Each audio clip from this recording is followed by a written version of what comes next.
मंत्री। ये बात तो किसी से छिपी नहीं थी कि बीरबल बादशाह अकबर के सबसे बुद्धिमान मंत्रियों में से एक थे। वो हर तरह से बादशाह को मात किया करते थे। एक दिन बादशाह गुस्से में थे। बीरबल उनके गंभीर विचार समझ ना सके और बातों ही बातों में उनका मजाक उड़ाने लगे। बीरबल को हंसता हुआ देख बादशाह बहुत नाराज हुए और बोले, बीरबल, तुम्हारा मान बहुत बढ़ गया है, इसलिए तुम बार बार हमारा अनादर कर रहे हो। अब तुम्हें ऐसा मौका नहीं दिया जाएगा। भविष्य में यदि तुम कोई ऐसा काम करोगे तो याद रहे, तुम्हें दंड दिया जाएगा।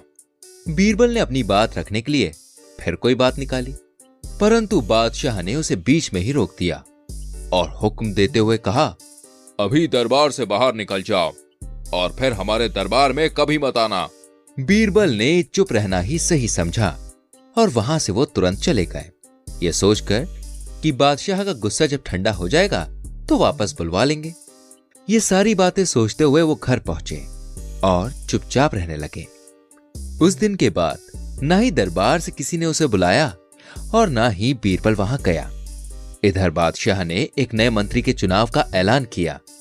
जब बीरबल को बादशाह की ये बात पता चली तो वो चुपचाप कुछ समय के लिए बिना किसी को बताए पूरे परिवार को दिल्ली में छोड़ नगर से बाहर चले गए। जैसे तैसे कई महीने बीत गए।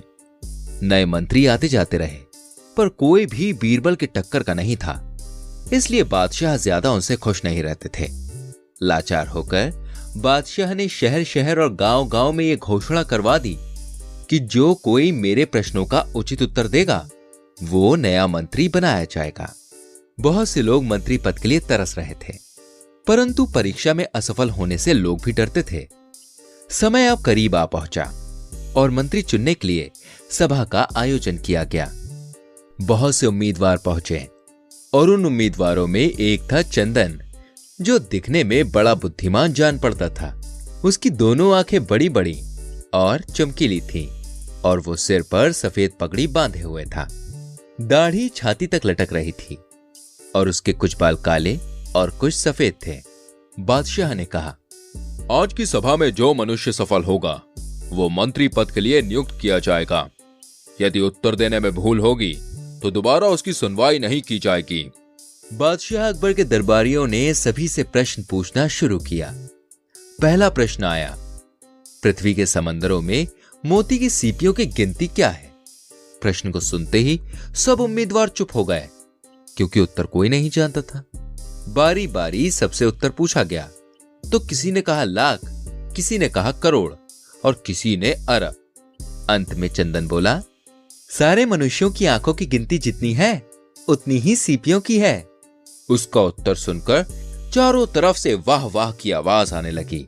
बादशाह भी मन ही मन उसके उत्तर से खुश हुए। नियम के अनुसार अब सिर्फ चंदन बच गया। दूसरा प्रश्न आया, इस शरीर का पहला सुख क्या है? चंदन ने उत्तर दिया, शरीर के लिए स्वस्थ रहना पहला सुख है। तीसरा प्रश्न पूछा गया, संसार में अनेक प्रकार के हथियार हैं, परंतु उनमें सबसे बड़ा क्या है? चंदन ने उत्तर दिया, बुद्धि ही सबसे बड़ा हथियार है। फिर आया चौथा प्रश्न, अगर बालू और चीनी एक साथ मिल जाए तो पानी डाले बिना उनको अलग कैसे करें? चंदन ने कहा, दोनों घुली वस्तुओं को जमीन पर फैला दें, कुछ समय में चींटियां चीनी उठा ले जाएंगी और बालू के कण जहां के तहां पड़े रह जाएंगे।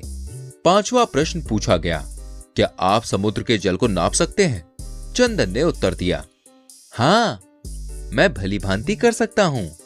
नवाब ने पूछा, कैसे? तब चंदन बोला, नापना तो आसान बात है, परंतु पहले आपको उसमें गिरने वाली नदियों को रोकना पड़ेगा। छठवां सवाल इस प्रकार हुआ, मनुष्य के शरीर को जलाए बिना और कैसे खत्म किया जा सकता है? चंदन ने उत्तर दिया, चिंता की आग लोगों को खत्म कर देती है। फिर सातवां प्रश्न हुआ, सबसे आसान व्यवसाय क्या है? चंदन ने बताया, भीख मांगना। सभी चंदन के उत्तर सुनकर चौंक गए थे। सबको चुप देखकर बादशाह ने चंदन की बुद्धि की बड़ी प्रशंसा की और मन ही मन बोले, बहुत दिनों के बाद आज हमें बीरबल के जैसा बुद्धिमान इंसान मिला है।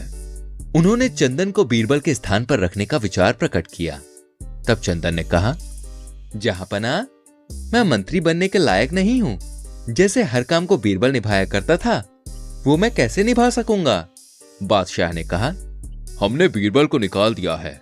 वो यहाँ से कहीं बाहर चला गया है। हमने उसको बहुत ढूंढा, पर कहीं उसका पता नहीं चला।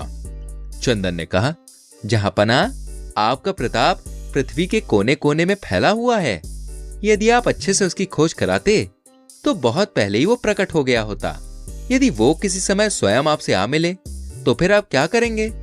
उसे दरबार में रखेंगे या लौटा देंगे? बादशाह बोले, हाँ, हमें उससे दोबारा मिलकर बहुत खुशी होगी। तब चंदन ने कहा, जहांपना, मैं उसका पता जानता हूं। इतना कहते ही चंदन ने अपना साफा ऊपर की ओर खिसकाते हुए अपनी ढकी आंखों को बाहर निकाला, ऊपर के कपड़े और नकली दाढ़ी उतार फेंकी। बीरबल ही चंदन के भेष में दरबार में आया था। तब बादशाह अकबर बोले, बीरबल, हम तुम्हें पहले प्रश्न का उत्तर सुनते ही पहचान गए थे कि ऐसा जवाब तुम्हारे अलावा और कोई नहीं दे सकता। हमें खुशी है कि तुम वापस आ गए। बादशाह बीरबल के वापस आने से बहुत प्रसन्न थे और उसको फिर से मंत्री पद पर रख लिया। ये समाचार चारों तरफ बिजली के समान फैल गया और सब तरफ से बादशाह को बधाई के समाचार आने लगे।